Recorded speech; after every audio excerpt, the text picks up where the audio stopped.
Well, I'm Erica Yvonne, the creative director of EYCO Agency, the founder of Strut in Her Shoes, and a coach, I guess.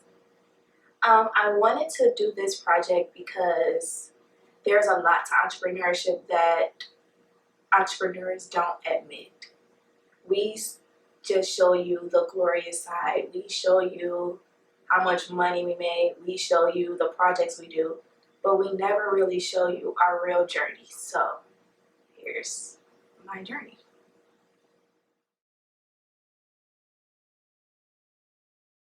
I knew it was time for me to transition into being a full-time entrepreneur, basically when God just kept giving me signs. So I was working downtown at a nonprofit for about a year, and things just started happening. My supervisor was just cussing me out every day. She pulled me into her office one day and said I dressed like a college student. One of my clients just kept telling me, like, Erica, you're not supposed to be here. But I'm the kind of person, like, if you tell me I'm not supposed to be somewhere, unless God tell me, I feel like I'm still supposed to be there. So then he started telling me, like, okay, nope, it's time for you to transition into being full-time. I've prepared you for this, you're ready. And I was like, what? And I remember I was driving home from a client's event one day, and I was listening to ratchet music, and he literally gave me the dates, like March 31st. And I'm like, what's March 31st? March 31st? What's March 31st? And he just kept saying it, March 31st, March 31st, March 31st. And so I started praying. I'm like, okay, well, you told me March 31st. Something happened on March 31st, but what's happening? Am I getting married? Like, what's happening? And he was like, it's time. It's time for what, God? And when God tell you to do something, like, you better just get up and do it, because if you don't, he gonna push you to it. So that's kind of what happened. I started praying even harder after he told me my date and just preparing. So I laid the foundation down for EYCO Agency with Latoya early.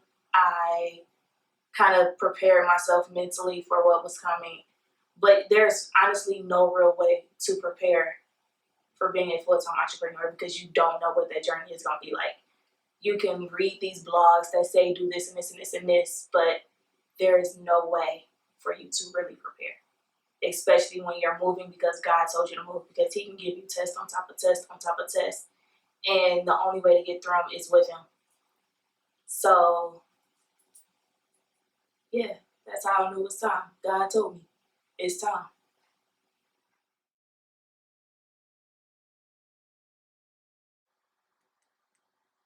I prayed, but seriously, I prayed, and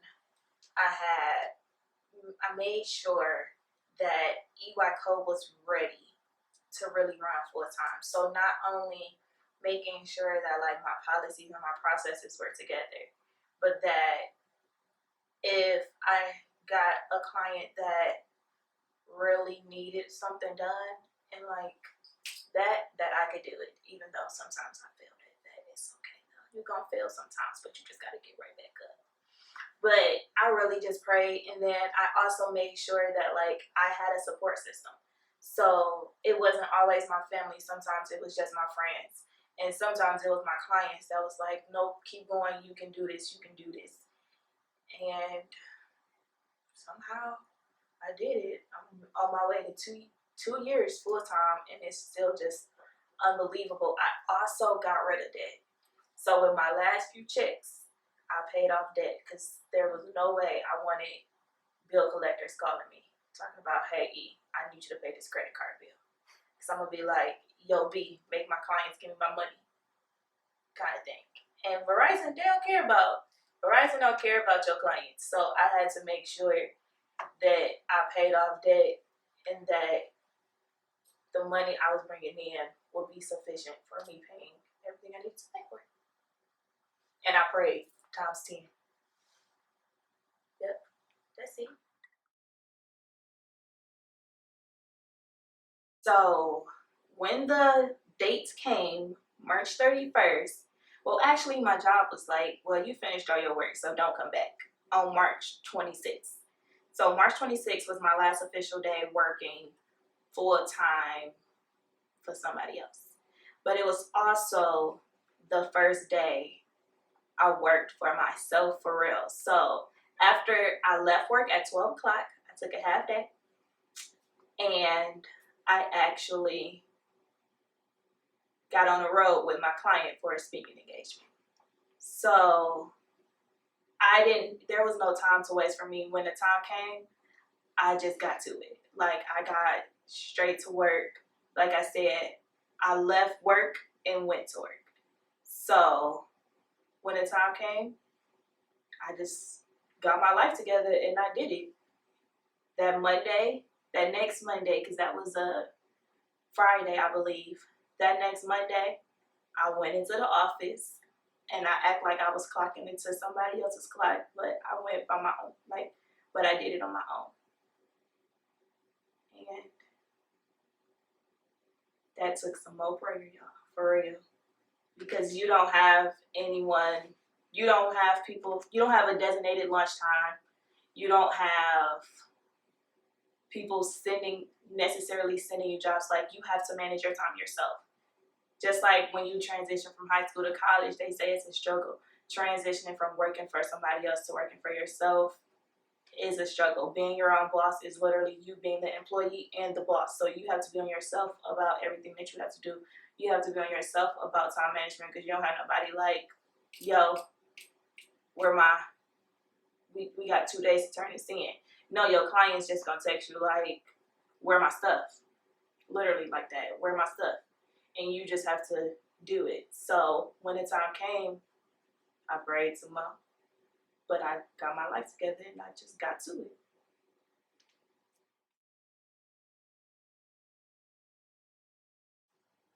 How was it? It was a struggle. Every day was a struggle, because sometimes I didn't want to wake up and do anything, especially when you know, like, oh my gosh, I have this big project due and I'm not even halfway done with it. And your clients are texting you, emailing you.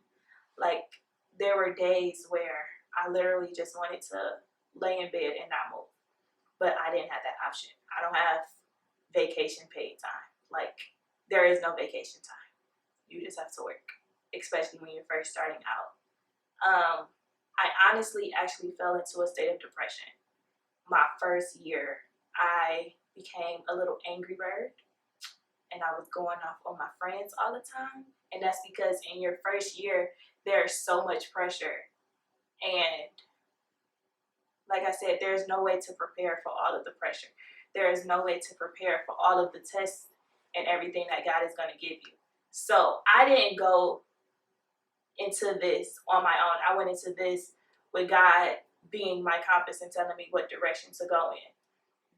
So as a Christian, you know, like, God will have you on a roller coaster. He'll have you here one day and here the next.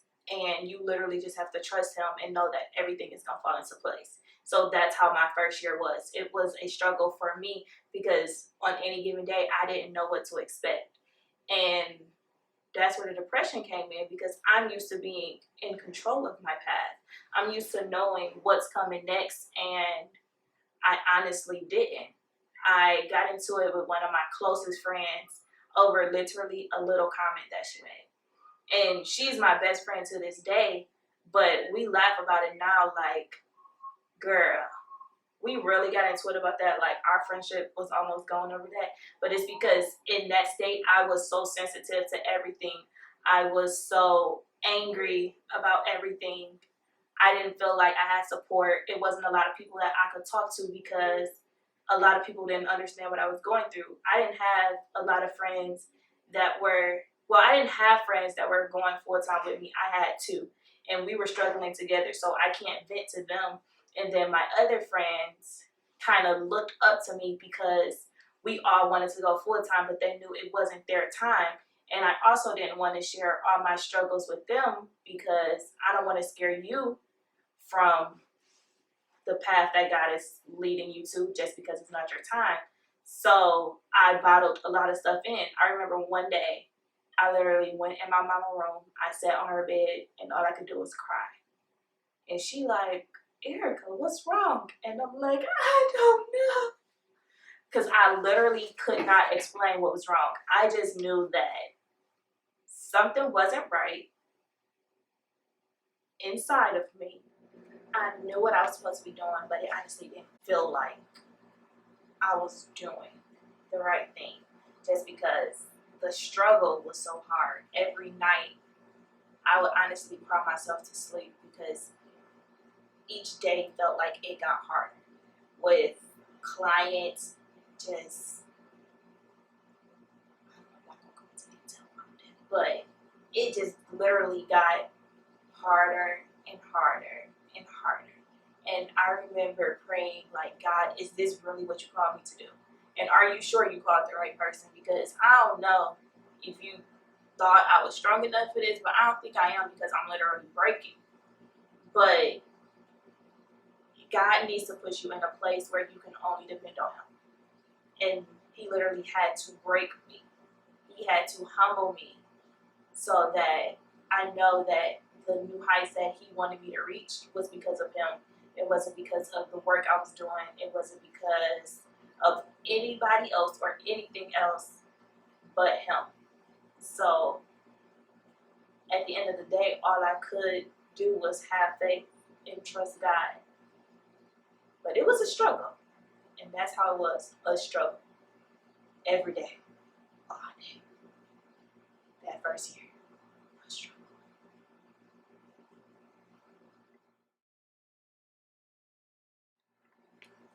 So over the course of 2 years, of course, with every test, with every trial, came a new lesson. So I'm going to share 3 of my many, many, many, many lessons. And if you get the ebook, you will get some more. So the first one is I had to pray often and harder. Like I literally would be on my face in the middle of the day, praying, hard, often. Lesson number 2, you cannot compare yourself to anyone else. You are your own person, your own individual, and there will be no one else like you, and no one's journey will be like yours. So don't compare yourself to anyone else. And number 3, you define success. You define your own success. So what someone else may consider to be their level of success, you may have a different level. And if you don't know, you need to ask God. Yep, ask God. If you don't know what your level of success is, ask God. But you define your own level of success. No one else. Thank you for allowing me to share my journey with you. It wasn't easy for me to do just because I'm a very private person, but God is pushing me to do new things and go to new heights. And the first thing He told me to do was to share my journey with you. So be on the lookout for the ebook that will follow, that will go into much, much more detail. But stay tuned for what's to come because a road to entrepreneurship is only the beginning.